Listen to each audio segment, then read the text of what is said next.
말씀을 나누죠. 로마서 6장 12절에서 14절까지의 말씀 함께 봉독합니다.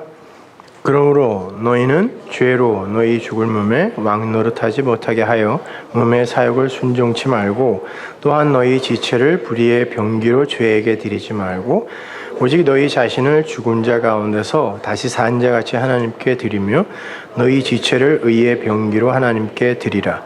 죄가 너희를 주관치 못하리니 이는 너희가 법 아래 있지 아니하고 은혜 아래에 있음이니라. 아멘. 우린 지난 시간에 몸의 사욕을 순종하는 게 뭔가, 그 에피두미아라는 단어, 희생제사라는 그 두메오라는 단어에서 나온 단어라 그랬죠. 그 몸의 사욕을 순종하는 것이 무엇인지를 공부했고, 우리의 지체를 불의의 병기로 죄에게 드리는 것이 무엇이며 의의 병기로 하나님께 드리는 게 무엇인지에 대해서도 공부를 했습니다. 제가 성경에 나오는 겉옷과 속옷의 이야기를 예로 들어서 아주 자세하게 설명해 드렸는데, 다들 기억나시나요? 그 병기라는 단어가 에베소서에 나오는 전신갑주와 상통하는 단어라 그랬잖아요. 그죠? 거기다가 파스라는, 전체라는 단어만 딱 접두어로 붙여놓으면 그게 전신갑주가 된단 말이에요. 그러니까 병기, 그러니까 뭐 하나님께 위대하게 쓰이는 사람이 되자, 그런 말이 아니란 말입니다. 옷을 입으라는 이야기예요. 오늘은 그렇게 먼저 주어진 속옷, 율법이라 그랬습니다. 속옷이 나중에 은혜의 겉옷으로 바뀌게 되는 그 구원의 메커니즘에 대해서 조금 더 부연 설명을 해드리도록 하겠습니다. 진도 나가는 게 중요한 게 아니잖아요. 하나라도 확실하게 이해를 하고 가는 게 중요합니다. 여러분, 성경을 전체를 다 알려고 하지 마세요. 사도 바울 같은 그런 사람도 요한계시록 같은 거 못 보고 죽었습니다. 책이 요한복음 하나만 있다고 할지라도, 아니 한 장만 있어도 그 안에서 진리를 발견하는 사람은 발견해요. 설교 한 편으로 확 뒤집어져서 진리가 되는 사람이 있는가 하면 8년에서 10년을 들어도 여전히 그 자리에 있는 사람이 있어요. 그러니까 진도 나가는 게 중요한 게 아니에요. 평생 66권 어떻게 다 강의를 하려고 이렇게 늦게 하냐고. 다 안 할 거예요. 그러니까 하나를 알더라도 제대로 알면 그 다음 설교는 안 들어도 되는 거거든요. 그러니까 잘 들어보세요. 예수님께서 십자가에서 죽으실 때 호지 아니한 세마포 속옷을 입고 계셨다 그랬습니다. 그 호지 아니한 속옷은 반포 속옷이라 그랬습니다. 구약에서 반포 속옷, 임새가 없는 그냥 통짜로 된 반포 속옷, 그건 당시 제사장들이 입고 있던 옷이라 그랬죠. 그래서 제사장들이 상류층 사람들이었기 때문에 그 속옷을 아주 극상류층의 사람들만 입고 있었어요. 당시에 그 속옷은, 반포 속옷은요, 금값보다 훨씬 비쌌어요. 그걸 예수님이 입고 계셨다니까요. 요즘 제일 비싼 속옷이 뭐예요? 빅토리아 시크릿인가요? 루이비통인가? 하여튼 그거보다 100배 비싼 거예요. 그렇게 비싼 거를 예수님이 입고 있었는데 그걸로는 아무도 시비 안 걸었어요. 그 하찮은 바리새인들도 그딴 거 갖고는 시비 안 걸었다니까요. 야, 메시아가 그렇게 좋은 속옷 입어도 돼? 이런 거 안 했다고. 유치하게 그런 짓들 하지 마세요. 복음은 그런 것과 아무 상관없어요. 아무 상관없어요. 그렇게 그 세마포 옷은 당시 율법주의자들의 화려한 거치장을 상징적으로 보여주던 것이었으며 그들의 육적 지향성을 단적으로 나타내 준 거였어요. 말씀드린 것처럼 호지 않은 세마포 속옷이 상징적으로 말해주는 건 부예요. 부. 그들의 지향성이란 다름 아닌 부유함이었어요. 그 부유함은 단순히 돈이 많거나 땅이 많거나 자식이 많은 정도의 유치한 유물적 부유함이 아니에요.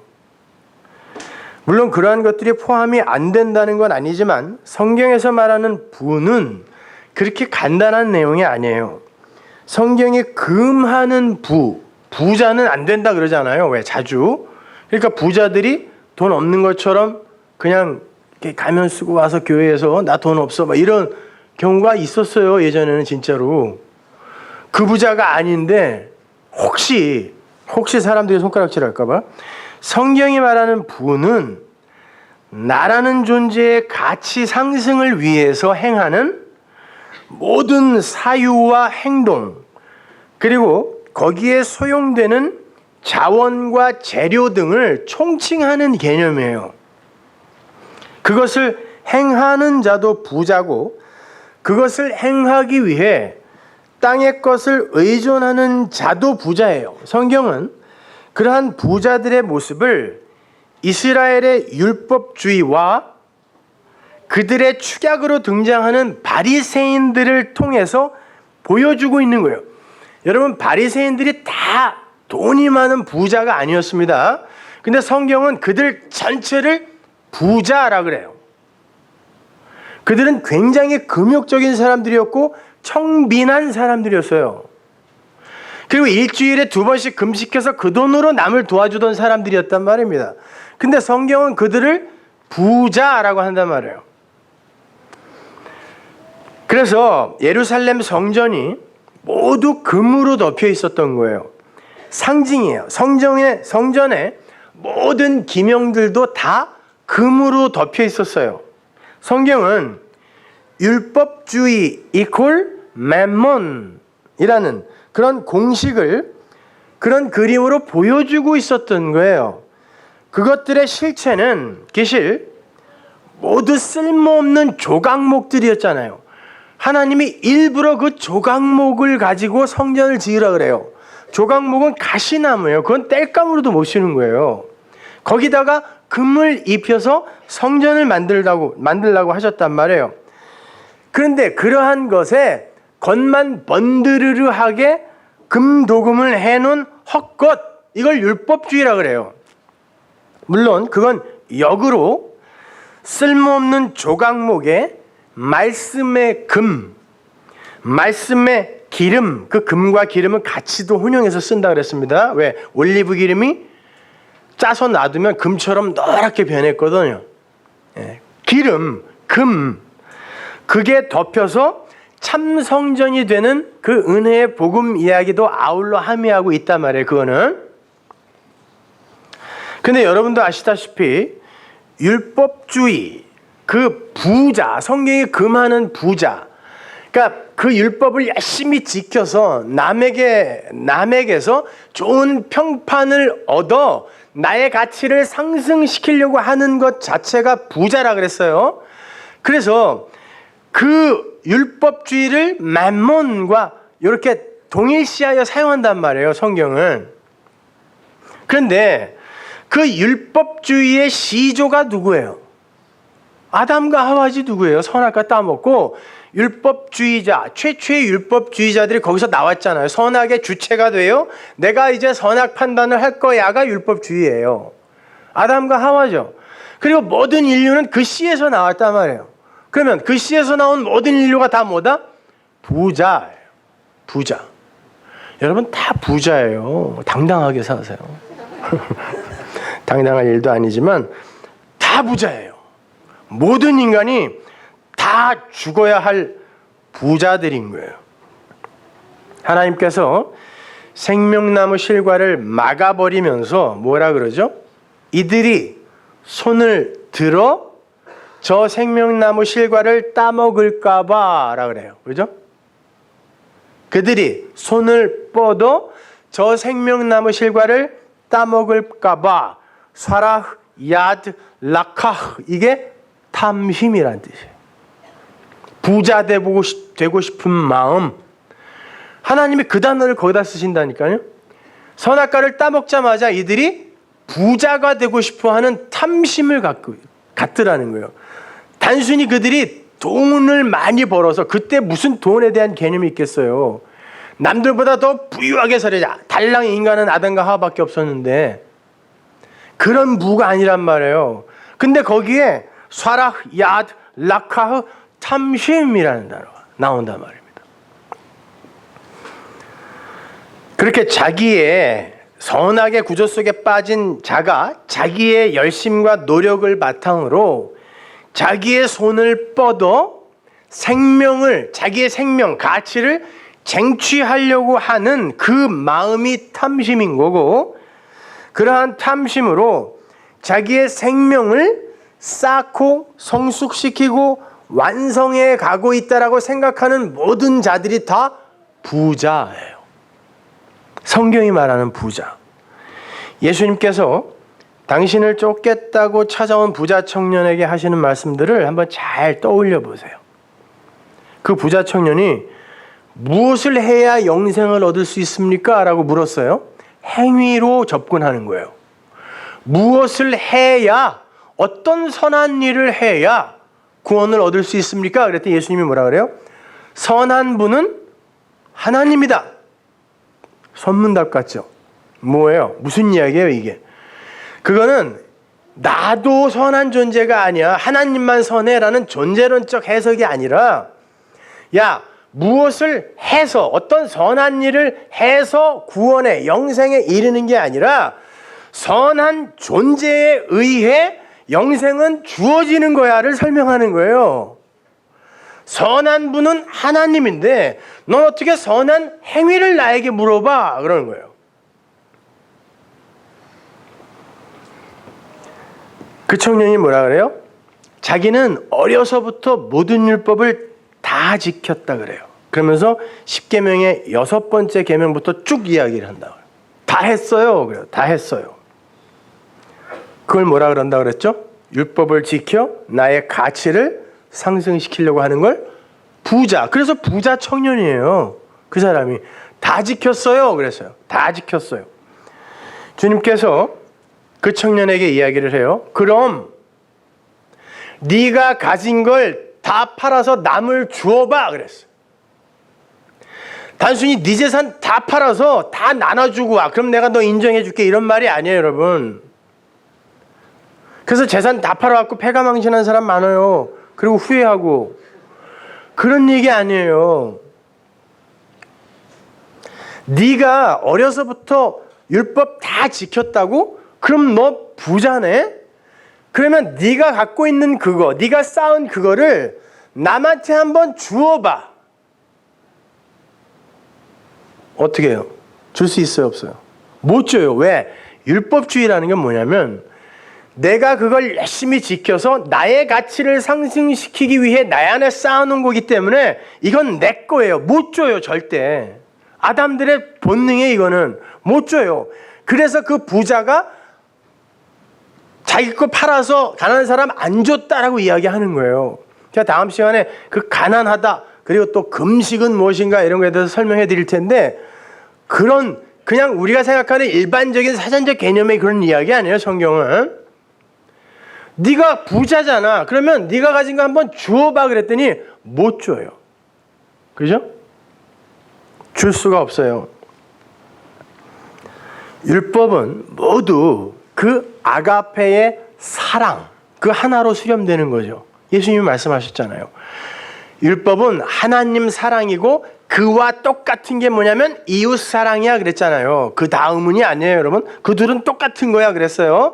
그래서 10계명의 1계명부터 5번째까지의 계명은 6번째부터 10번째를 할 수 있으면 이건 자연스럽게 되는 거예요. 그래서 똑같은 거예요.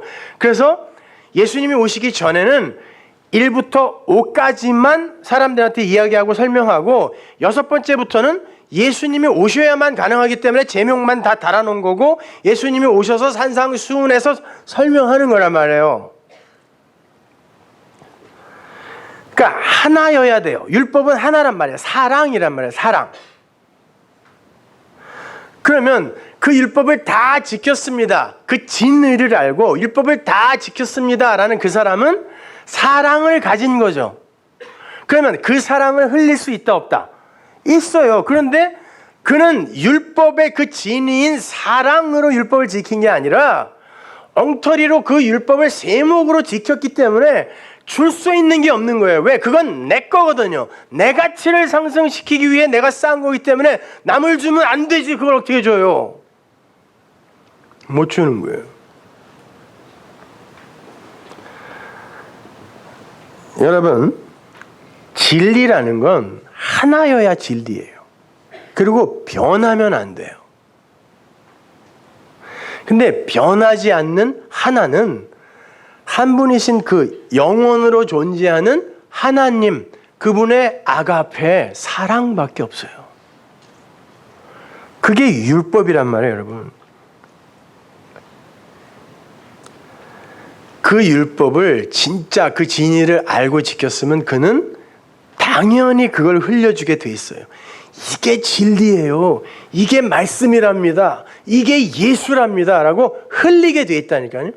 그런데 율법으로 지키면 어떻게 돼요? 이걸로 내 가치를 상대적으로 상승시켜 남을 구분하고 구별하고 판단하고 정죄하는 데 써요. 넌 왜 아직도 성경을 그거밖에 몰라? 넌 왜 그렇게 허구한 날 교회를 빼먹어? 넌 아직도 헌금을 그거밖에 못해? 이런 식으로.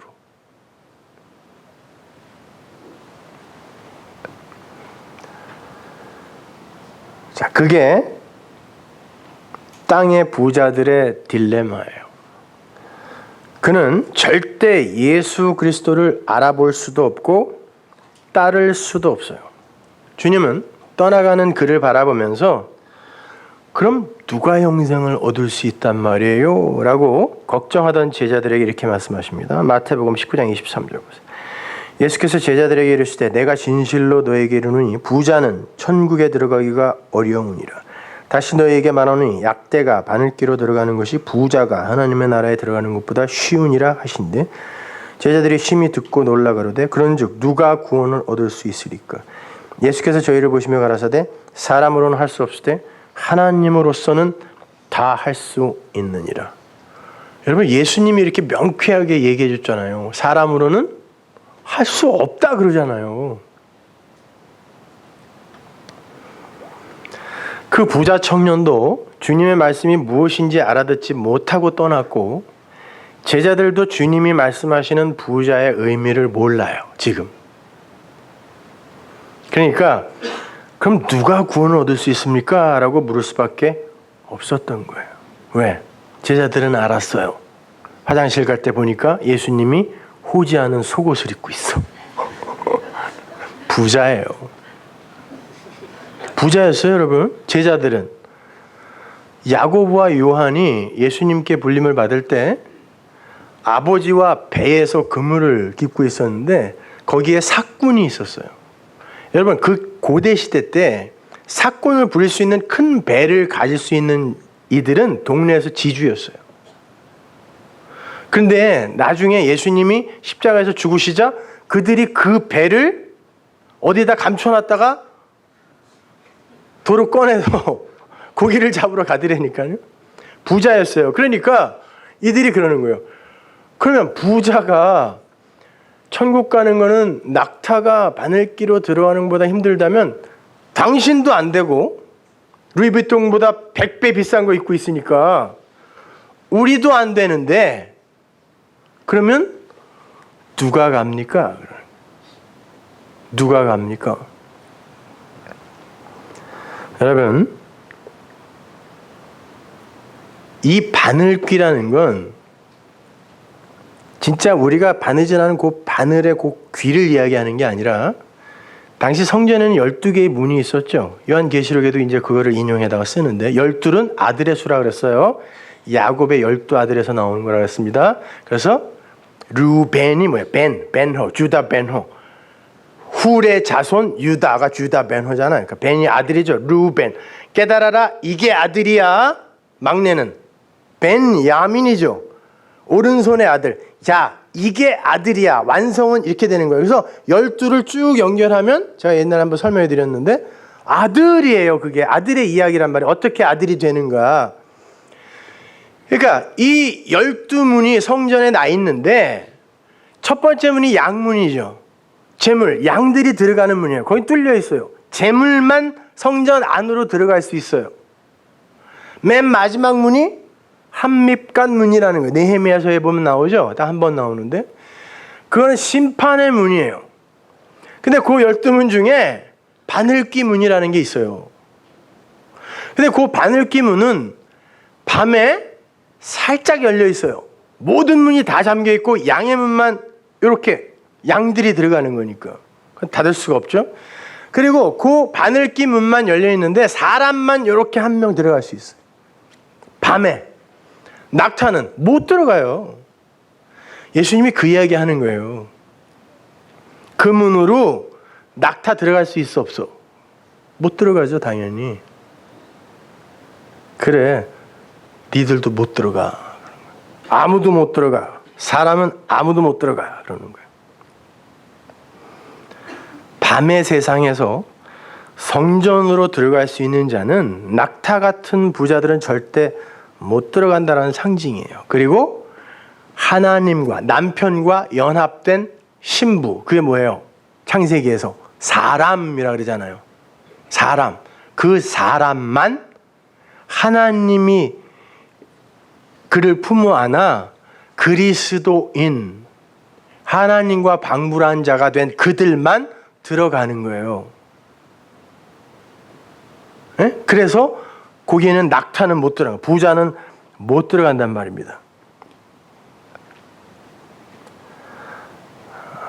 그래서 주님께서 사람의 것으로는 절대 그 문으로 들어갈 수 있는 자격이나 조건을 갖출 수 없어. 하나님이 하시는 일에 의해서만 가능한 거야 라고 말씀을 하신 거예요. 한마디로 왜곡된 율법을 완전히 묵사발 내버리신 사건이란 말이에요. 그게 부자예요. 계시록 3장 17절 보세요. 네가 말하기를 나는 부자라 부유하여 부족한 것이 없다 하나 네 공고한 것과 가련한 것과 가난한 것과 눈먼 것과 벌거벗은 것을 알지 못하도다. 보세요. 나는 부자예요. 율법주의자. 나는 부자예요. 그랬더니 하나님이 뭐라 그래요? 너는 속옷도 못 입고 있는 벌거벗은 자다. 그러죠. 제가 그 속옷을 입고 있다가 벌거벗겨지고 도망간 그 청년의 이야기 해드렸잖아요. 너는 벌거벗은 자야. 그래요. 내가 너를 권하노니 내게서 불로 연단한 금을 사서 부유하게 하고 흰옷을 사서 입어. 이게 의의 병기예요. 이게 사서 입어 벌거벗은 수치를 보이지 않게 하고 안약을 사서 눈에 발라 보게 하라. 제발 좀 봐. 안약을 사서 눈에 발라서 제발 좀 봐. 이 말씀이 도대체 뭔지, 이 율법이 무슨 이야기를 하는 건지 제발 좀 똑똑히 봐. 그러는 거예요. 말씀드렸다시피 그러한 부자들은 자기가 가진 것 혹은 자기가 추구하는 것을 기준으로 해서 다른 이들을 판단하고 심판하고 정죄하게 되어 있어요. 그러한 땅의 부자들에게 은혜나 용서 같은 게 받아들여질까요, 여러분? 은혜나 용서는 아무것도 가진 게 없는 자가 선물로 받는 거예요. 그들에게만 그거는 감사한 일이 되죠. 내 거가 있는데 내가 왜 은혜를 받아야 돼요? 자존심 상하게. 이게 선악과 먹은 아담들의 자존심이라니까요. 절대로 그들은 그 은혜나 용서 같은 것은 원하지 않게 되어 있어요. 그건 자기 게 없는 가난한 자들에게나 통용되는 거란 말입니다. 그런데 성경은 가난한 자가 복이 있다라고 선언해 버린단 말이에요. 거기에서의 가난은 상대적 가난 정도가 아니라 그랬죠. 절대적 가난. 그거 없으면 죽는 사람. 그렇게 가난한 자. 그들이 복 있는 자들이에요. 반면에 부자들은 그거 없어도 자기들이 갖고 있는 열심과 노력과 자원으로 생명을 유지시키고 발전시킬 수 있다고, 완성시킬 수 있다고 믿고 그렇게 행하는 자들이란 말이에요. 그걸 부자라고 그래요. 그게 율법주의잖아요. 오늘날 개혁주의는 여기에 가까운 거예요. 여기에 가까워요. 그렇게 말씀을 사랑이라는 온전한 하늘의 떡으로 먹는 게 아니라 잘게 부스러진 부스러기로 먹는 것이 율법주의예요. 그래서 요한계시록에서도 생명의 책은 단수 한 권으로 나오죠. 단수로 나오지만 행위의 책은 책들 복수로 표기되어 있어요. 성경을 사랑, 아가페, 진리, 예수로 못 보는 사람은 그럼 한 권이거든요. 그 책을 여러 세목이 적힌 여러 권의 책으로 보게 돼요. 이 책에서는 요거를 강조하고 이 책에서는 이런 걸 교훈으로 주고 있고 이런 식으로 보게 된단 말이에요. 그걸 부수록이라 그래요. 말씀은 하나예요. 은혜라는 떡이란 말이에요. 하늘의 떡. 그런데 그것이 행위의 세목이 되면 그때부터 저주와 사망의 책이 되는 거예요. 여러분, 예수님의 12제자 중에 누가 가장 감동적인 반성의 모습을 보였습니까? 누가 가장 감동적인 반성의 모습을 보였죠? 다른 말로 누가 가장 부자였어요? 유다예요. 제일 멋있어요.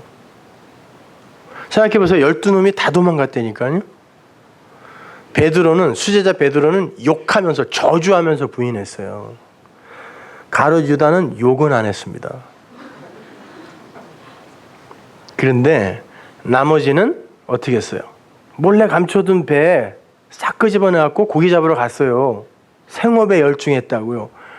유다는 그 서슬이 펄었던 성전으로 돌아가서 제사장들에게 돈을 집어던지면서 저희는 무죄다 외쳤어요. 저희는 무죄다. 그리고 내가 무죄한 자를 팔았으니 벌받아 마땅하다 그러고 자기에게 스스로 벌을 줬어요. 멋지지 않아요? 이게 율법주의예요. 멋있지 않아요? 성경은 그걸 부자라 그래요. 그런데요, 재미있는 건 예수님께서 유월절 최후의 만찬 때, 최후의 만찬이란 말도 좀 그렇지만 그 마지막 유월절 식사 때 제자들에게 떡을 떼어주시죠. 근데요, 성경이 유다에게 예수님께서 떼어준 그거는 부스러기라 그래요. 나머지 제자들에게 준 건 떡이에요. 부시키온. 근데 유다에게 준 것만 부소미온이에요. 성경에서 부소미온이라는 단어가 딱 3번 나오는데 유다에게만 쓰여요. 유다에게만 가루로 줬다 그래요. 부스러기로 줬다 그래요. 나머지 제자들에게는 알토스를 클라우, 떡을 클라우, 뜯어서 부시키온, 조각으로 줬다 그래요. 그렇게 주님이 떼어주신 빵 조각을 먹은 자들은 그들의 뻔뻔스러운 행동에도 생명을 얻는 반면에 주님이 주시는 빵을 부소미온, 부스러기로 먹는 자들은 아무리 멋진 행동을 내어놓아도 결국 사망에 이르게 되더라는 거예요. 보세요. 세상적 관점으로 볼 때 말씀을 부스러기로 먹은 자가 훨씬 멋있어 보이고 떡으로 먹은 자들이 훨씬 못나 보여요. 그러한 부자와 가난한 자의 비교는 성경 곳곳에 등장하는데요. 그 대표적인 이야기가 부자와 나사로의 이야기예요. 누가복음 16장 19절 보세요. 한 부자가 있어 자색 옷과 고운 베옷을 입고 날마다 호화로이 연락하는데 나사로라 이름한 한 거지가 헌대를 앓으며 그 부자의 대문에 누워.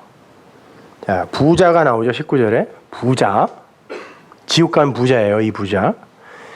자색 옷과 고운 베옷을 입었대요. 이게 누구 옷이에요? 제사장 옷이에요. 제사장 옷이에요.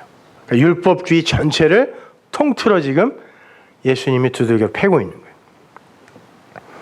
근데 그가 어떻게 살았는가 하면 한글 개역성경은 날마다 호화로이 연락했다 그러는데 이 슈프라이노 카타 헤메라 람프로스는요 그냥 날마다 잔치만 벌였다 이런 말이 아니라 그의 모든 날들을 헤메라 모든 날들을 깨끗하고 훌륭하게 하여 행복과 만족을 얻었다라는 뜻이에요. 날마다 잔치만 했다는 뜻 아니에요.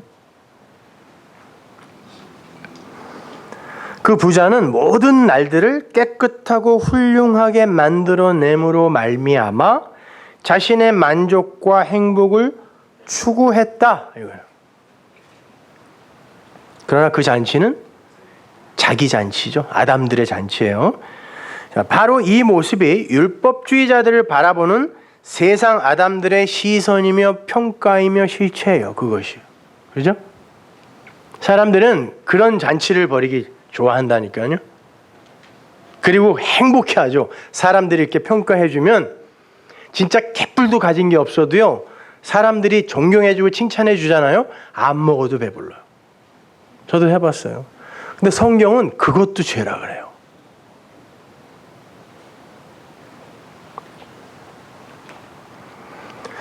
그런데 그러한 부자와 대조가 되어 나오는 인물이 있는데 그 사람의 이름이 나사로예요. 그거는 엘 아자르라는 히브리어를 그대로 음역한 거거든요. 하나님은 돕는 자이시다 이런 뜻이에요. 하나님이 도우시니까 어떻게 됐다? 거지 되더라. 그 거지라는 단어가 마음이 가난한 자는, 그러니까 가난한 자는 복이 있나니에서의 그 푸토코스 똑같은 단어예요. 그걸 그냥 거지라고 번역한 거예요. 가난한 자가 되더라. 뭐가 없으면 죽는 자예요.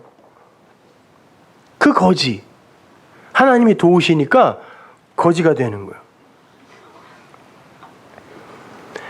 말씀이 없으면, 하늘에 떡이 없으면 사망이라는 것을 아는 어떤 자의 대표로 하나님의 도우심을 받는 자 나사로가 부자와 대조되어 등장하는 거예요.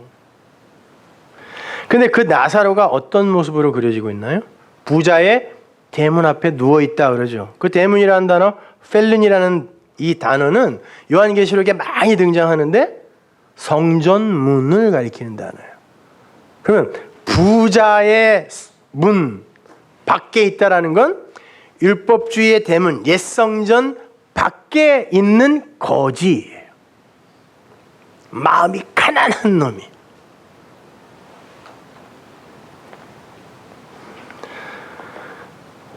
여러분이 아시는 것처럼 당시에는 예루살렘 성전 밖에 있는 자들은 사람 취급도 못 받던 때였어요. 부정한 문둥병자들이나 죄인들이 쫓겨나 있던 곳이 문 밖이에요. 그들은 부정한 자, 개, 돼지로 불렸단 말이에요. 그래서 거기에 그 나사로와 개가 같이 등장하는 거예요. 누가복음 16장 21절 보세요. 부자의 상에서 떨어지는 것으로 배불리려 하며 심지어 개들이 와서 그 헌대를 핥더라.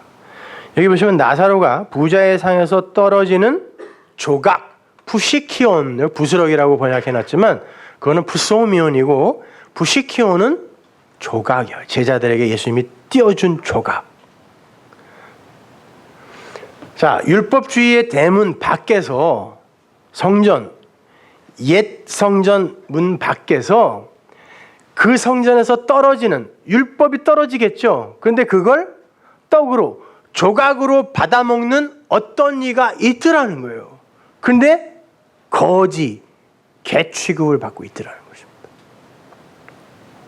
율법주의가 볼 땐 거지, 개라는 거예요. 자, 우리처럼 좀 살아봐. 이렇게 멋지게 재산도 다 기증하고 착한 일도 좀 하고 일요일마다 그냥 밥 퍼주러 다니면서 우리처럼 좀 멋지게 한번 살아봐. 이 개들아. 이런 취급 받는다니까요. 율법주의에게.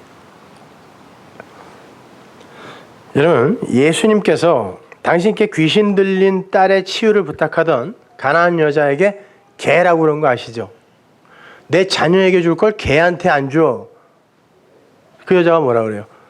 개도 주인의 상에서 떨어지는 부스러기를 먹습니다가 똑같은 단어예요. 그때 예수님이 뭐라 그래요? 그래, 그게 믿음이라는 거야. 그 여자가 예수를 믿었다는 게 아니라 바로 그게 믿음의 내용이란다 라는 뜻이에요. 똑같은 이야기란 말이에요. 그게 거기도 푸시키온이야. 조각. 그렇게 거지 나사로와 개들의 이야기는 이 세상에서 개 취급을 받는 어떤 자들이 그 부자, 율법주의, 옛성전, 그 부자의 상, 제단에서 떨어지는 그걸 조각, 떡으로 받아 먹는 모습을 상징적으로 그리고 있는 거란 말이에요. 그러나 그걸 그냥 부스러기, 푸소미온으로 먹는 이들이 있으니 그들이 바로 유다의 부스러기를 먹는 이들이란 말이에요. 그냥 율법으로 보는 거, 법으로 보는 거, 효피적으로 보는 거. 그렇게 모래 같은 광야의 부스러기를 먹는 자들에게 필요한 게 뭘까요, 여러분? 부스러기. 물이죠. 그래서 가룟 유다가 부소미온, 그 부스러기를 받고 나갈 때 성경이 일부러 가룟 유다 앞에다 뭘 쓰냐면 시몬의 아들 유다라 그래요. 그걸 뭐하러 거기다 쓰냐고요? 한 번도 안 쓰다가. 시몬이란 말이 뭐라 그랬어요? 물이 없음, 광야, 사막, 모래예요. 시몬의 아들 유다가 부스러기를 받고 밤으로 나가더라 이야기하는 거예요. 그에게 필요한 게 정작 뭐였어요?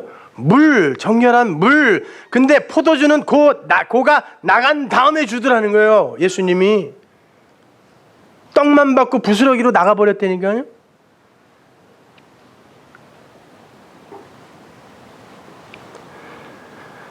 그 부자가 음부에 떨어져요. 그 음부라는 말은 하데스죠. 하가 부정접두, 데스는 에이폰, 말하다에서 나온 거니까 하데스는 말이 없는 곳, 진리가 온전치 않게 회자되는 곳을 하데스라 그래요. 이 세상이 그래서 지옥인 거예요, 여러분. 음부에 떨어졌어요. 하데스. 그러면 물이 없는 곳, 말이 없는 곳에서 그가 원하는 게 뭐겠어요? 물. 이제 알았어. 내게 필요한 건 물이라는 걸 알았어요. 그럼 뭘 달라 그래요? 물 주세요 그래야 돼요. 그 다음 절에 요한복음 16장 24절 보세요. 불러 가로되 아버지 아브라함이여 나를 긍휼히 여기사 나사로를 보내요. 그 손가락 끝에 물을 찍어 내 혀를 서늘하게 하소서. 내가 이 불꽃 가운데서 고민하나이다. 부자가 아브라함을 아버지라고 불러요. 그러니까 여기에서의 아브라함은 창세기에 나오는 그런 믿음의 조상 아브라함을 가리키는 고유명사라기보다는 아브라함이 어떤 무리의 아버지라는 뜻이잖아요. 그러니까 그런 일반 명사로. 그러니까 어떤 무리, 교회의 아버지, 하나님. 비유예요, 이거. 비유. 실제로 있었던 일이 아니라 예수님이 비유로 말씀하시는 거예요, 지금. 아브라함, 아버지, 어떤 무리의 그 아버지. 제가 언제 그 하나님을 아버지, 어머니, 그러니까 남자가 부모를 떠나 이렇게 여자에게 간다 할 때 그게 부모를로 해석해도 되지만 부모로 떠나거든요. 그래서 갈라디아서 보면 하나님을 어머니라고도 그래요. 제가 나중에 설명을 해드릴 날이 있을 겁니다. 지금 그 부자와 나사로의 이야기에 집중해 보잔 말이에요. 부자가 하늘의 아버지에게 긍휼을 베풀어 달라 그래요. 그러면서 나사로의 손끝에 물을 찍어서 자기의 혀를 서늘하게 해달라 그래요. 말이 없는 메마른 혀. 그래서 성경에 벙어리가 이렇게 많이 나오는 거예요. 벙어리는 여러분, 벙어리란 병은 없어요. 다 귀멍어리가 벙어리가 되는 거예요. 그래서 벙어리도 소리는 내는데 듣질 못해서 말을 만들질 못하는 겁니다. 그 말이 없는 메마른 혀, 엉뚱한 말로 오그라든 그 혀, 거기에 말씀의 물을 적셔서 그 혀를 살아나게 해달라는 거예요.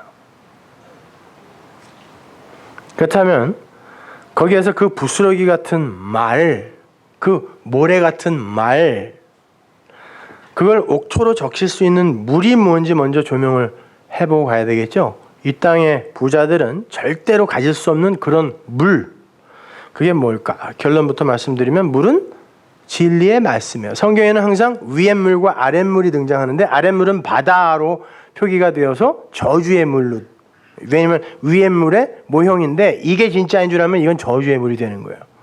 그리고 위에 물이 있단 말이에요. 그래서 이슬, 비, 이런 거, 이른 비, 늦은 비, 이건 다 은혜를 상징하잖아요. 그죠? 그래서 참이슬만 먹는 거 괜찮아요. 근데 우박이 떨어지면 큰일 나는 거죠.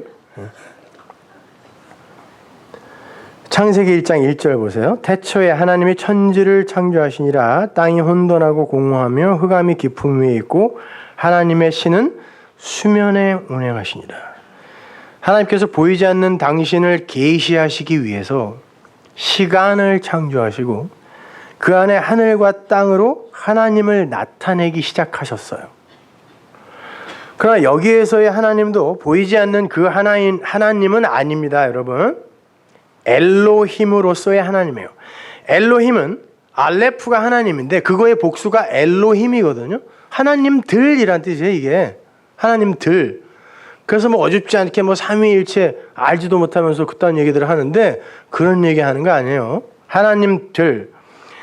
인간들에게 설명이 가능한 그런 하나님을 엘로힘이라 그래요. 그러니까 그것도 근데 하나님이 실체는 아니에요. 그거는 우리가 상상할 수도 없는 거기 때문에 인간들에게 설명할 수 있는 어떤 하나님이 엘로힘이라 그래요. 그래서 복수를 쓰여서. 그런데 어떻게 설명을 해 가시는가 하면 땅으로 하늘을 설명해 가세요. 잘 생각해 보세요. 여러분 정말 하늘이 존재합니까? 파란 하늘, 뭉게구름 떠 있는 하얀 하늘, 노을빛 물든 누런 하늘. 그러니까 형이상학적인 그 하늘 말고 형이하학적인 그 하늘도 진짜 있어요? 로켓 타고 열심히 올라가면 거기에 닿을 수 있나요? 하늘은 없잖아요. 근데 우리는 마치 하늘이 있는 것처럼 살죠. 그렇게 생각해요. 하늘을 그려놓고 그냥 하늘이라고 불러요. 죽어라고 올라가 봐야 그거 없다니까요.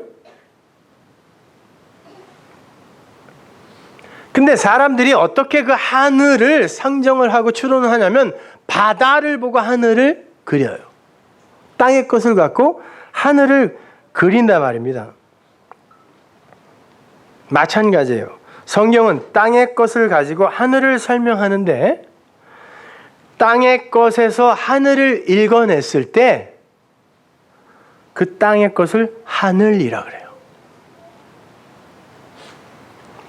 그래서 성경은요, 하늘의 진리를 이해한 사람들을 과감하게 하늘들이라 그래요. 헬라어 원어를 보면요, 하늘들이라는 단어가 굉장히 많이 나와요. 근데 그 단어는 전부 교회를 가리켜요. 하늘이라 그래요. 예를 들어 볼게요. 헬라어로 하늘이 우라노스거든요. 그 우라노스라는 단어는 호로스라는 단어에서 왔어요. 호로스는 산이란 뜻이에요. 산. 근데 그 호로스라는 단어에서 호르니스가 나오는데 그 단어는 또 새예요. 그러니까 이 언어에 익숙한 사람들은 우라노스, 호로스, 호르니스 이런 단어들이 나오면 금방 그 연관성을 떠올릴 수 있었어요. 근데 우리는 그 단어들이 전부 다른 단어들이기 때문에 이게 도대체 뭐야? 이렇게 되는 거란 말이에요. 그 사람들은 호로스, 산이라는 단어 앞에 관사를 붙이면 그건 반드시 성전이라고 읽었어요. 왜? 예루살렘 성전이 바로 이렇게 평지 위에 산 하나 달렁 있는데 거기에 있었거든요. 그래서 내가 산을 향하여 눈을 들리라. 나의 도움이 어디서 와? 산에서 와. 라고 할 때 그게 성전이에요. 그걸 우라노스라고 하고 그 앞에다가 또 관사를 붙이면 그 우라노스도 성전으로 금방 이해를 했어요. 그 사람들은요. 성전. 그러니까 옛 성전을 갖고 진짜 참 성전을 이해하는 거예요. 그러면 그 성전을 가죽으로 덮고 거기다가 하나님이 모색이라고 그랬어요. 새. 이게 다 성전을 가리키는 거예요. 그래서 예수님이 공중에 나는 새를 보라 라고 했을 때 그건 새 지나가는데 배 쳐다보라는 말이 아니라 성전을 보라는 거예요. 들에 피는 백합화를 봐라. 백합화 보면 뭐 알러지만 생기지. 들이 뭐예요? 광야. 그 광야라는 단어예요. 광야는 뭐예요? 교회에 백합화는 뭐 성수 안에 들어있는 등경의 모양이 백합화였어요. 다 성전을 가리키는 거란 말이에요. 성전을 봐, 아래 거를 봐, 땅의 걸 봐. 그리고 그걸로 곡해하지 말고 거기서 하늘을 읽어내라는 거예요.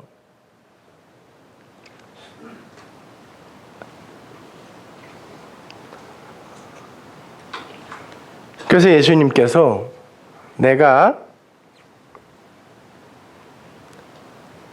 새의 날개, 뭐 독수리 날개 그들을 업고 그들을 건져냈다라고도 하고, 또 내가 날개 아래 품으려고 한 게 몇 번이냐 이런 말도 하고 그러셨던 거예요. 그런데 이 땅의 옛 성전은 율법주의의 대명사잖아요, 그죠? 그 옛 성전은 그게 어떻게 이스라엘을 구원한 새의 날개가 될 수 있으며 하늘이 될 수 있는가? 왜? 호호로스, 호호르니스, 호우라노스 이게 같이 쓰인단 말이에요, 성전으로. 어떻게 그게 가능하냔 말이에요.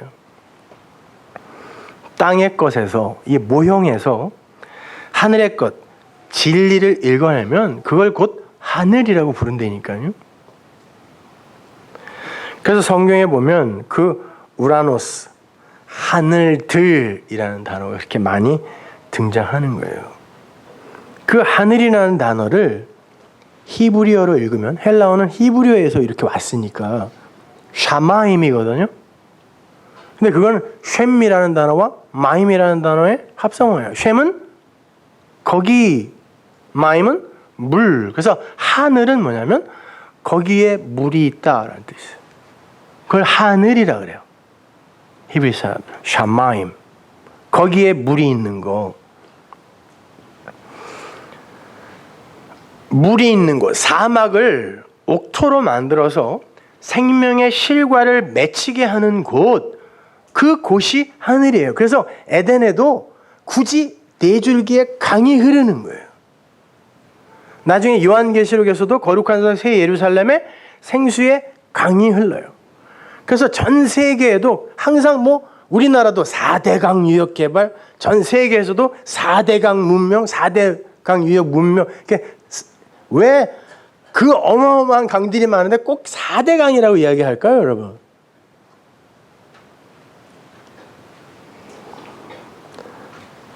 물이 있는 곳, 사막을 옥토로 만들어낼 수 있는 그 진리의 물이 있는 곳을 샤마임, 하늘이라 그래요. 그러면 여러분 안에 그 진리의 물, 다른 이들에게 생명의 실과를 맺히게 할 수 있는 그 물이 있으면 여러분이 뭐예요? 샤마임, 하늘이란 거예요. 하늘. 그러니까 여러분이 어렸을 때 동화책 속에서 읽었던 그런 개념들을 다 버리라니까요. 어디 저기 천사가, 선녀가 그네 타고 두레박 타고 내려오는 그런 하늘이 성경에 적혀 있는 게 아니라니까요. 그냥 맨 동화책처럼 성경을 읽으니까 전부 그런 하늘을 기다리고 천국도 어디 저 우주 저편에 그렇게 만들어져 있는 줄 아는 거라. 지금. 아니란 말이에요, 여러분. 여러분 안에 그 물이 있으면, 진리가 있으면 여러분이 하늘이 돼요. 그래서 창세기 1장 2절이 이렇게 이어지는 거예요. 물에 파님, 거기 파님이라는 단어가 나오는데 이건 보이지 않는 어떤 것이 이렇게 나타난 걸 파님이라 그래요. 그걸 또 얼굴이라고도 해석하고 이렇게 해서 우리가 하나님의 얼굴을 배움나이다 뭐 이랬을 때 그거는 하나님의 얼굴을 진짜 배운 게 아니라 그 하나님의 파님이 뭐야? 말씀으로 나타나니까 말씀이 뭔지를 알았다는 뜻이에요. 성경에서 얼굴을 배웠다. 그게 파님이거든요.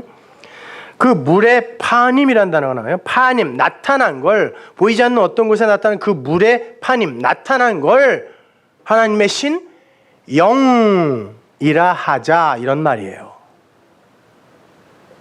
그걸 예수님이 요한복음 6장에서 뭐라 그러죠? 내 말이 영이요 생명이다 그러잖아요.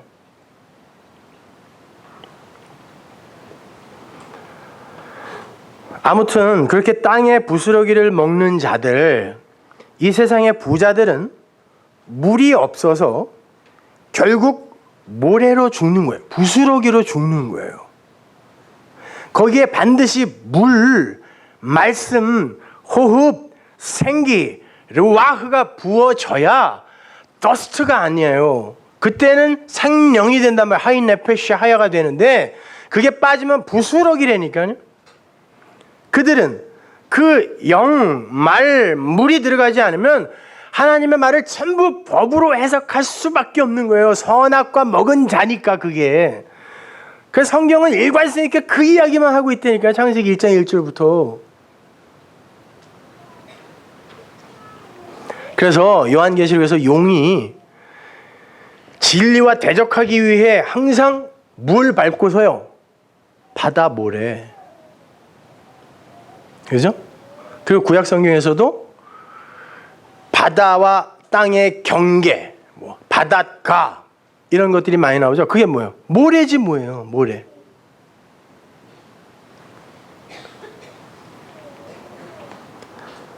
마태복음에서도 모래 위에 집을 지은 자들은 멸망의 때에 전부 무너지게 된다 그러고 반석 위에 지으면 든든하게 선다 그러잖아요.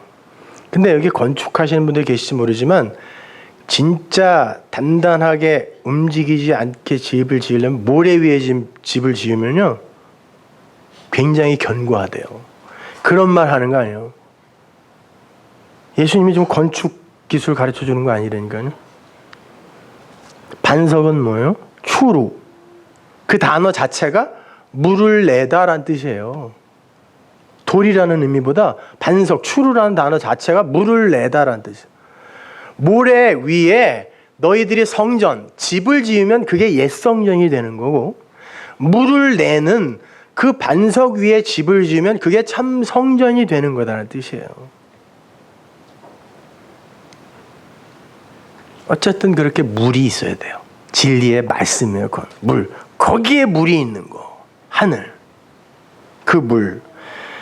그렇게 이 땅의 부자들은 말씀을 부스러기로 먹고 물이 없어 생명에 이르지 못하는 자들인 거예요. 그래서 음부, 그 하데스의 부자가 제발 물 좀 찍어서 혀에 대달라고 부탁한 거예요. 그랬더니 하늘 아버지가 뭐라 그래요? 누가복음 16장 25절. 아브라함이 가로되 예 너는 살았을 때 네 좋은 것을 받았고 나사로는 고난을 받았으니 이것을 기억하라. 이제 저는 여기서 위로를 받고 너는 고민을 받느니라. 너는 세상에서 잘 먹고 잘 살았으니까 여기서 고생하고 나사로는 세상에서 고생했으니까 여기서 좀 위로받아야 되지 않겠어? 그런 말 아니에요. 그건 해방신학자들이 하는 말이고 여기에 쓰인 단어가 아가토스와 카카라는 단어거든요. 부자는 이 세상에서 네 좋은 것을 받았다. 이게 아가토스인데 그게 뭐냐면 선하다라는 뜻이에요. 부자는 세상에서 선하다라는 평가를 받았고 나사로는 세상에서 고난이라고 번역된 단어가 카카. 무가치한 대접을 받았다는 뜻이에요. 카카라는 단어. 너는 세상에서 선하다라는 평가를 받았어. 왜? 날마다 연락했잖아요. 열심히 깨끗하게 살아서 행복을 쟁취하는 삶을 살았으니 그는 아가토스, 선하다는 평가를 받았고 나사로는 그 율법주의 밖에서 진리만 받아먹고 있었으니 무가치한, 이 세상은 그를 무가치하게 평가한단 말이에요. 진리가 밥 먹여주냐? 진짜 사는 건 그 길밖에 없는데 세상은 그런다니까요. 진리가 밥 먹여주냐? 그저 웃지요 뭐.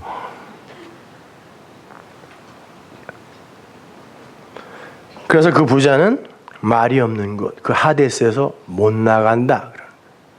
못 나간다. 그랬더니 부자가 뭐라고 해요? 나에게 5 형제가 있습니다. 비유예요. 예수님이 지금 비유로 말씀하시는 거예요.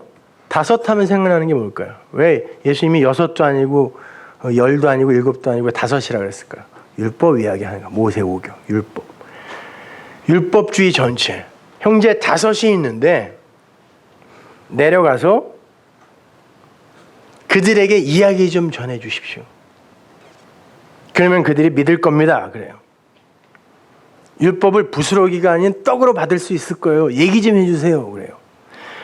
27절 보세요. 가로되 그러면 구하노니 아버지여 나사로를 내 아버지의 집에 보내소서. 내 형제 5이 있으니 저희에게 증거하게 하여 저희로 이 고통받는 곳에 오지 않게 하소서. 아브라함이 가로되 저희에게 모세와 선지자들이 있으니 그들에게 들을지니라. 모세와 선지자는 뭐예요? 구약이에요. 율법. 구약 성경이 있어.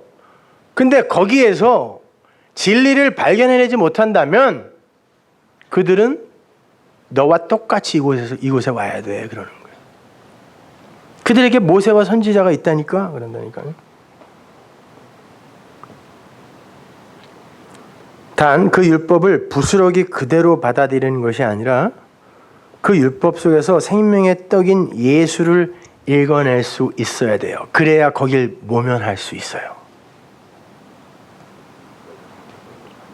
부자의 상에서 떨어지는 제사장, 율법주의의 상에서 떨어지는 율법을 부소미온이 아니라 부스러기가 아니라 푸시키온, 조각으로 받는 이들이 분명히 있다는 얘기예요. 모세와 선지자를 예수, 떡으로 받는 이들이 있다라는 얘기예요. 너 24장 44절 보세요. 또 이르시되 내가 너희와 함께 있을 때 예수님이 하신 말씀이에요. 너희에게 말한 바 곧 모세의 율법과 선지자의 글과 시편에 나를 가리켜 기록된 모든 것이 이루어져야 하리라 한 말이 이것이라고. 이에 저희 마음을 열어 성경을 깨닫게 하시고. 모세와 율법을 갖고 예수님이 예수를 설명하더라는 거예요. 그리고 그들의 마음을 여니까 깨달음이 와요. 호라오가 일어나는 거예요. 마찬가지예요. 예수님이 엠마오마을로 내려가는 제자들에게 왔는데 못 알아봐요. 그때 예수님이 말씀을 설명해 주시자 그들이 뜨거워지고 예수를 알아보자 가버렸어요. 그리고 그들에게 떡 띄워주고 가죠. 푸시키온이에요.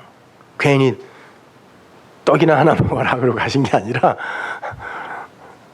말씀 이야기하는 거예요. 진리 이야기하는 거예요.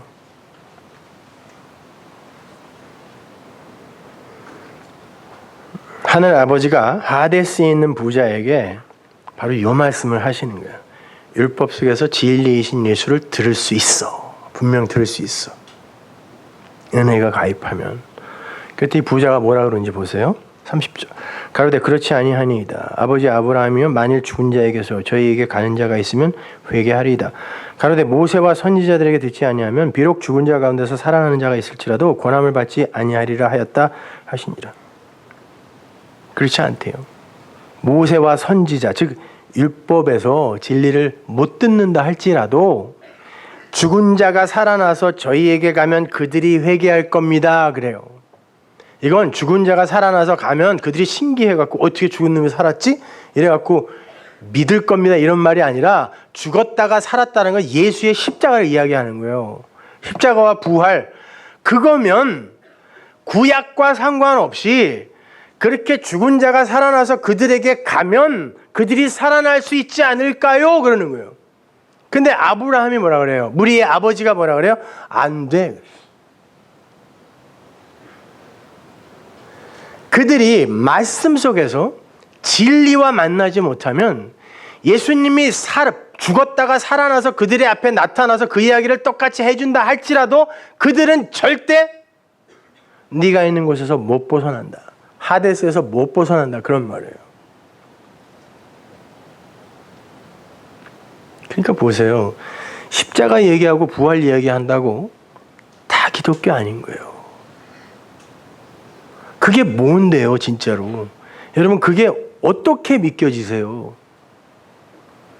고민을 해보시라니까요. 영원한 생명에 관한 문제니까. 십자가는 뭐고 부활은 뭐냐고요.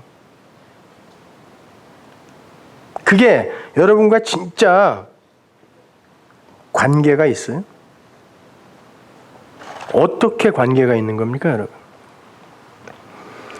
말씀을 진리로 보지 못하는 이들은 예수님의 십자가가 아무런 영향을 끼치지 못한다는 말이에요. 십자가를 지시고 죽었다가 살아나신 예수님이 그들의 앞에 나타나서 복음을 설명하잖아요. 그런데 그걸 진리로 못 듣고 법으로 듣는 이들은 예수님이 실제로 이 세상에서 설교 많이 하셨는데 그걸 다 진리로 못 받아들였잖아요. 살아난 분이 얘기를 하면 뭐라고 받아들이냐면 그래 저걸 교훈 삼아서 저렇게 살아야 되는구나 이렇게 받아들인다고요. 죽었다가 살아나신 예수가 와서 설교를 해도 그러니까 그건 예수님이 살아서 그들의 앞에 나타난다 할지라도 절대 구원과 아무런 관계가 없다는 이야기예요.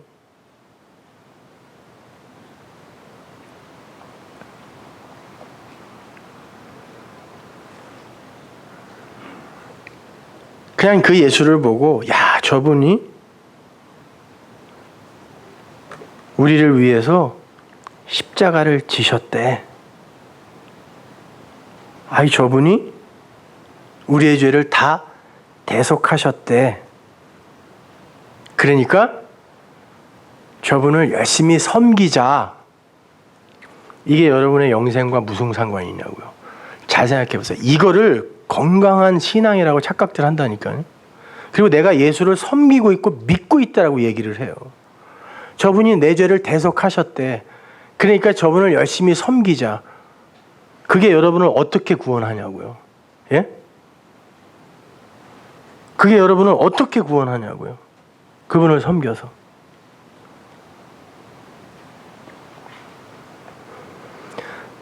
그 죽음이 곧 나의 죽음이고 그 살아남이 곧 나의 살아남이 되어야 예수를 믿는 거예요.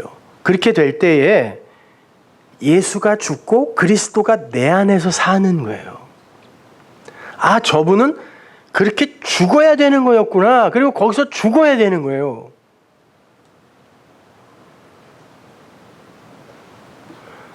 그래서 향유 옥합 깨가지고 예수님에게 부은 그 여자가 빨리 죽으세요. 부은 거예요. 그래서 당신이 죽어야 일곱 귀신 들렸던 내가 사니까.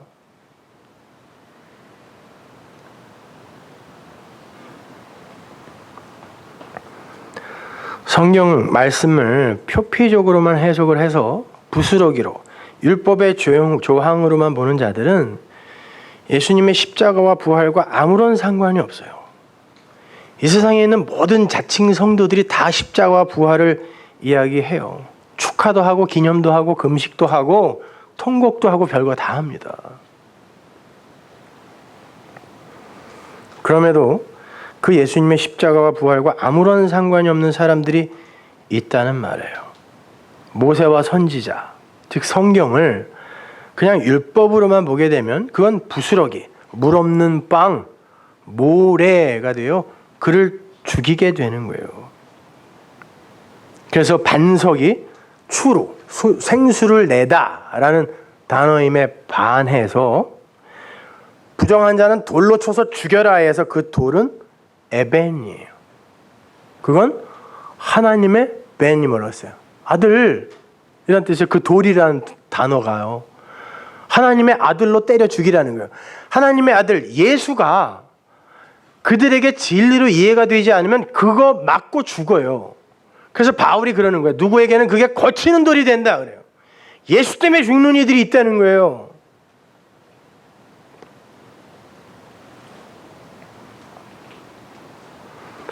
거기에 맞아 죽는 이들이 부자예요.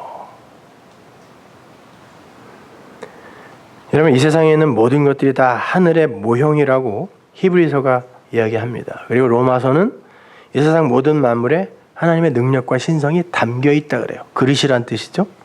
그러니까 이 세상 모든 만물 그리고 그 만물들을 붙들고 있는 어떤 법칙과 현상들까지도 다 하늘의 것을 모형하고 있는 거죠.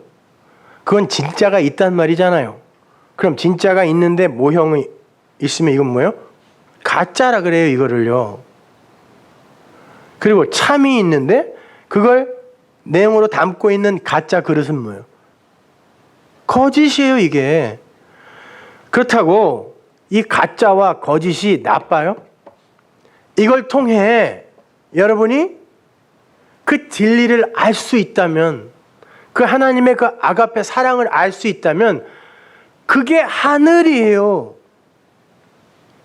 그 땅의 것으로 하늘을 설명하는 게 하나님이라니까요. 근데 그 땅의 것 중에는 성전도 들어가 있지만 성경도 들어가 있고 여러분의 육신도 들어가 있어요. 그걸 통해서 하늘을 배우면 그 육신도 하늘이 되는 거예요. 물론 나중에 바꿔주겠지만, 그래서 이건 아주 쓸모없는 게 아니에요. 사랑해 주세요, 이것도요. 성경 마찬가지예요. 그 성경에서 예수 진리를 발견해내지 못하면 그건 그냥 가짜예요. 그게 거짓이라니까요. 근데 그걸 진리로 이야기하지 못하고 그 거짓을 그대로 계속 설교하면서 착하게 잘 사세요. 그러면 복 줄 거예요. 하늘에서 상이 커요. 면류관 줄 거예요. 그걸 거짓말이라 그래요. 그리고 그 이야기를 하는 이들을 거짓 선지자라 그래요. 귀 있는 이들만 들으세요.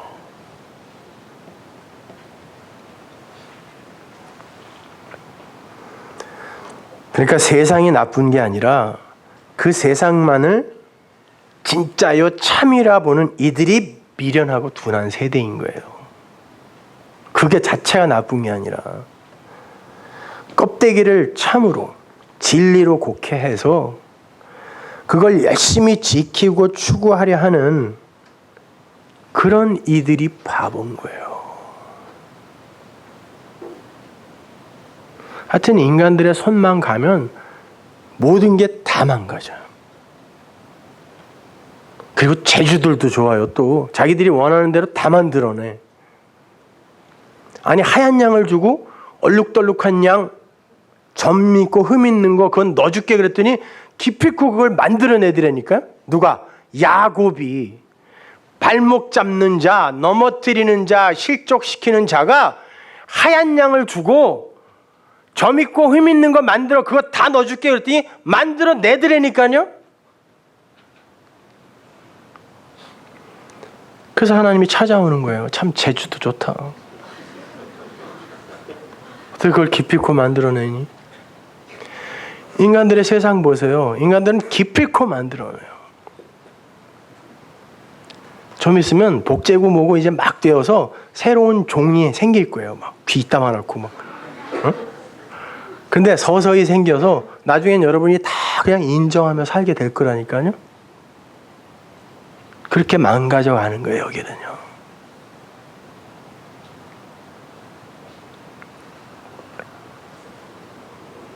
근데 어떤 이들은 그 호코스모스 속에서 진리, 세상 속에서 진리를 읽어낸단 말이에요.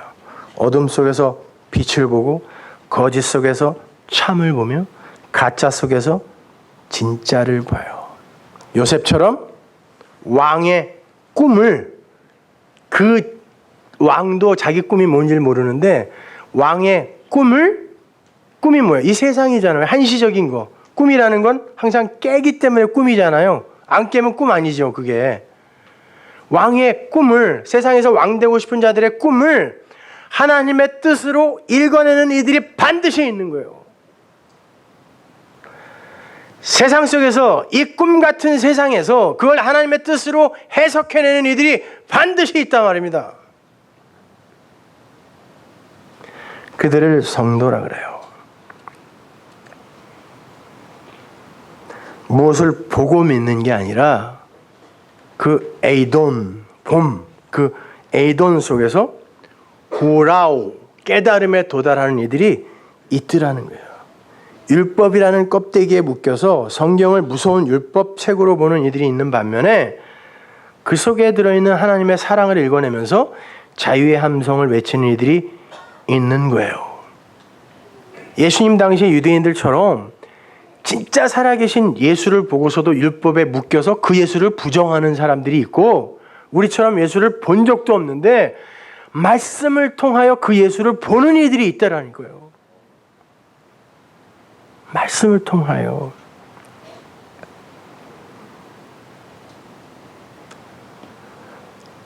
전자에게 있어서 예수는 그저 모형이요 가짜일 뿐이죠. 그렇잖아요. 예수님이 왔는데 사람으로 왔어요. 진리를 담고 왔어요. 근데 진리로 못 알아먹어. 그러면 그 예수는 가짜예요. 그 사람들에게 있어서. 그 예수는 거짓말장이라니까요. 예수님이 진리를 담고 왔잖아요. 내가 진리다 그랬잖아요. 그러면 그 예수 안에서 진리를 발견했으면 그 예수는 필요 없어요, 이제요. 아, 이거였어요 해야지 얼마나 아프셨을까 이러고 있으면 안 된단 말이에요, 지금도.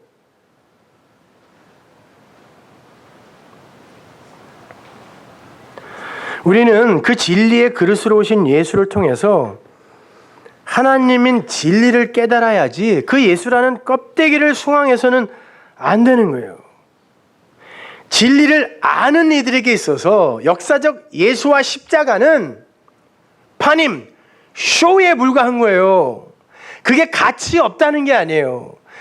그게 진리가 될 때 그게 가치가 있는 거지. 나와 아무 상관이 없을 때 그건 그냥 쇼라니까요.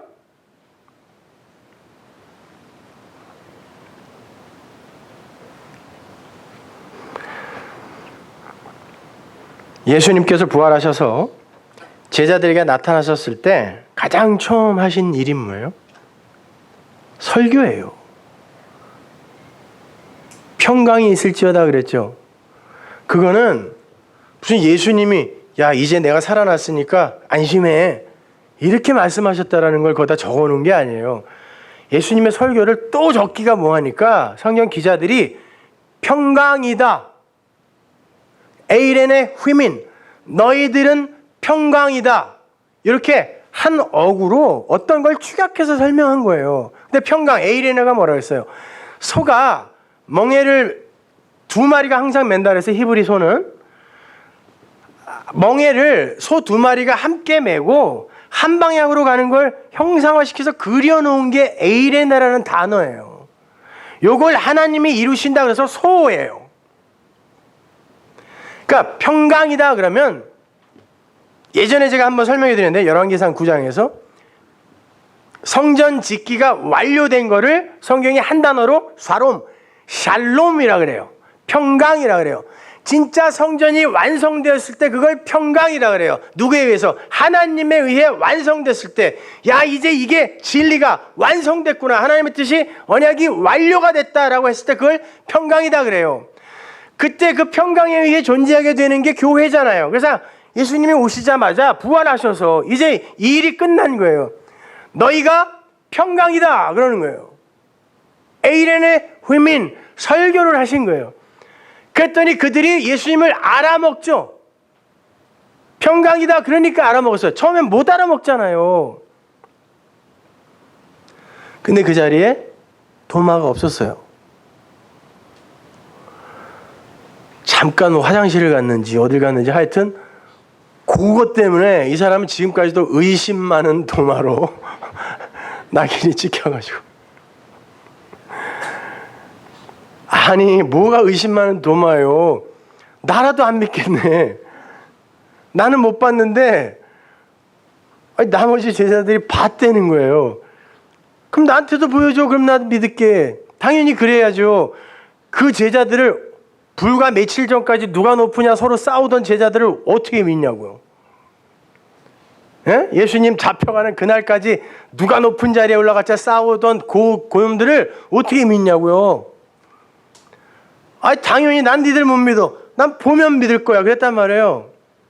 그러면 진짜 도마가 예수님의 옆구리에 손 넣어보고 손에다가 이렇게 넣어보고 아 진짜네? 그랬으면 그걸 진짜 믿음이라 그래요 성경이?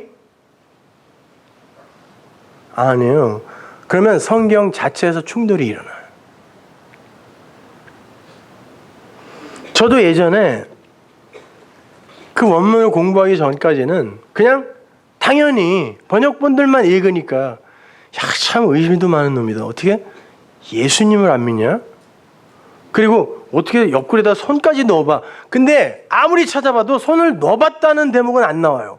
그냥 우리가 막연히 추측하는 거예요. 왜? 나는 그럴 거거든.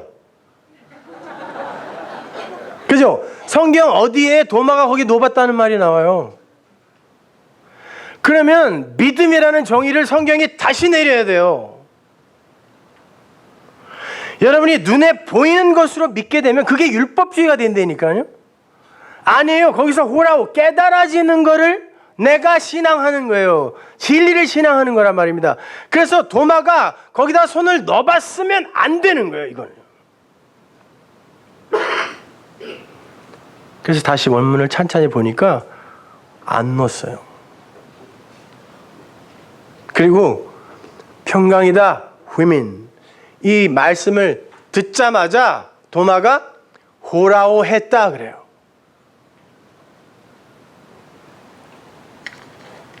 찾아볼게요.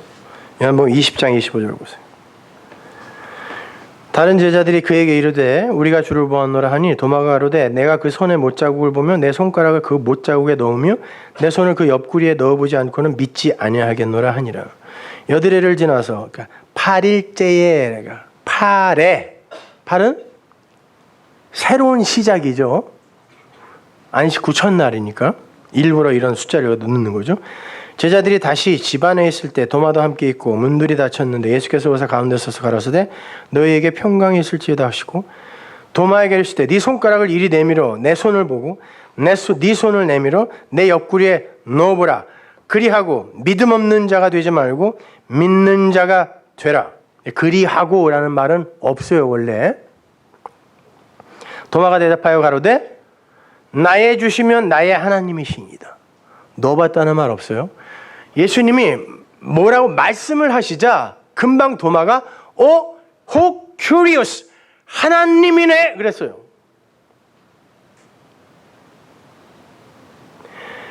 근데 우리에게 오해를 하게 만드는 구절이 29절이란 말이에요. 예수께서 가라사대 너는 나를 본고로 믿느냐 나쁜 놈아, 이렇게 보이잖아요. 여기에 의문문이 없어요. 완료 직설법 능동태예요. 이게 무슨 말이냐면 예수께서 가라사대 너는 나를 호라오 하네 그리고 믿네 이런 뜻이에요. 너는 어떻게, 그러니까 에이돈이라는 단어가 아니에요. 에이돈은 보는 거야. 눈으로 보는 거. 근데 호라오라는 단어가 뭐라고 했어요? 그 안에 들어있는 진리를 깨닫는 걸 호라오라고요. 근데 여기에 그 단어가 썼어요. 예수께서 너는 나를 호라오 하네? 어떻게 안 만져보고 내 말을 듣고 나를 호라오 하지? 그러는 거예요. 그리고 호라오 하고 나를 어떻게 믿어? 그랬어요. 그리고는 그래 그렇게 보지 않고, 여기선 또 에이돈이에요. 네 눈으로 보는 걸 믿는 게 아닌 그 안에 들어있는 진리를 호라오하고 믿는 그들이 복된 거야. 너는 이제부터 그들의 표상이 되는 거야. 이 이야기예요 이거는요. 그래서 도마가 거기 없었던 거예요. 그리고는 진짜 믿음이 뭔지를 도마를 통해 설명해 주는 거예요.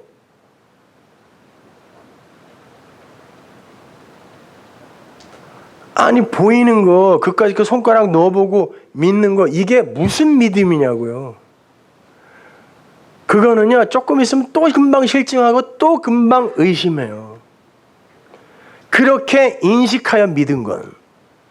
근데 내가 진리가 되어 내 마음 안에 그 법을 갖게 되면 그까짓 거 안 봐도 돼요. 저는 지금 예수님이 나타나서 한번 넣어봐 그러면 되게 귀찮아할 것 같아요. 안 넣어봐도 믿는데 뭘 믿어요. 그걸 왜 넣어보냐고요 그거를.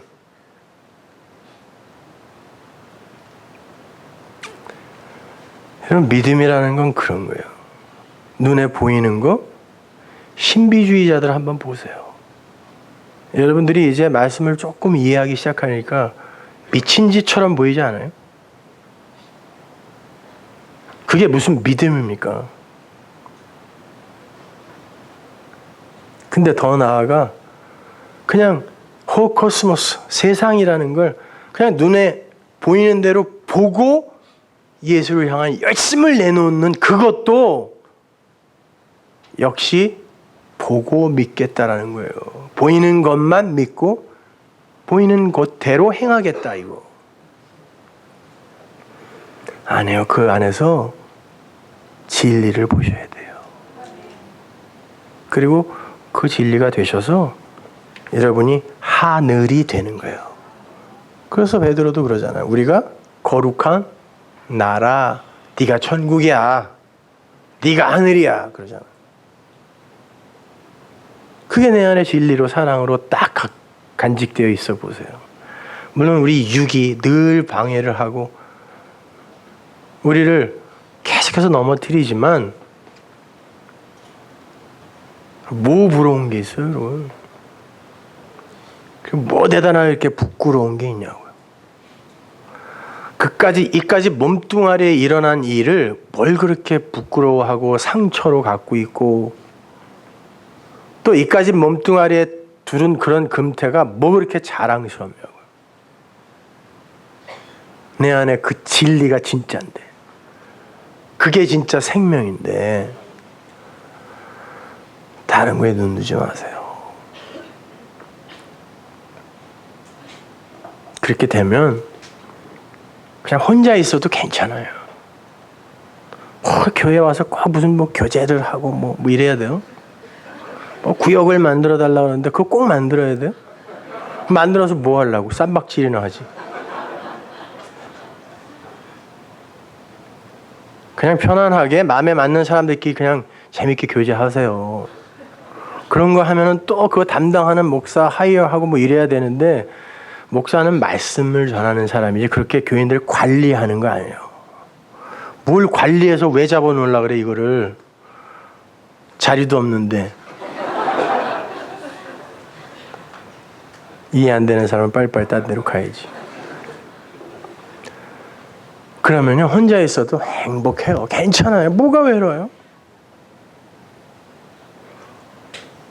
그리고 그 하늘이 된 내가 한없이 사랑스러워지는 거예요. 그리고 그렇게 나에게 주신 내 주변의 작은 것들, 내 가족들 다 그냥 귀하고 가치 있고 사랑스러워지게 되는 거예요. 그러면 그렇게 행복하게 살면 되는 거지 뭐 별다른 게 뭐가 있습니까? 기도하겠습니다.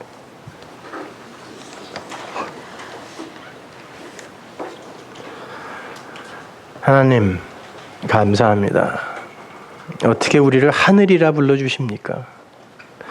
땅의 것 중에서도 가장 보잘것없고 더럽고 유일하게 하나님을 거스려 반대 방향으로 달리는 그런 존재인 나를 어떻게 하늘들이라 부르십니까? 그리고 어떻게 우리 안에 이렇게 진리를 심으셨습니까? 하나님 감사합니다.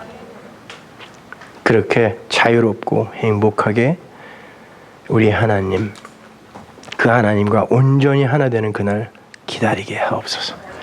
예수님의 이름으로 기도합니다.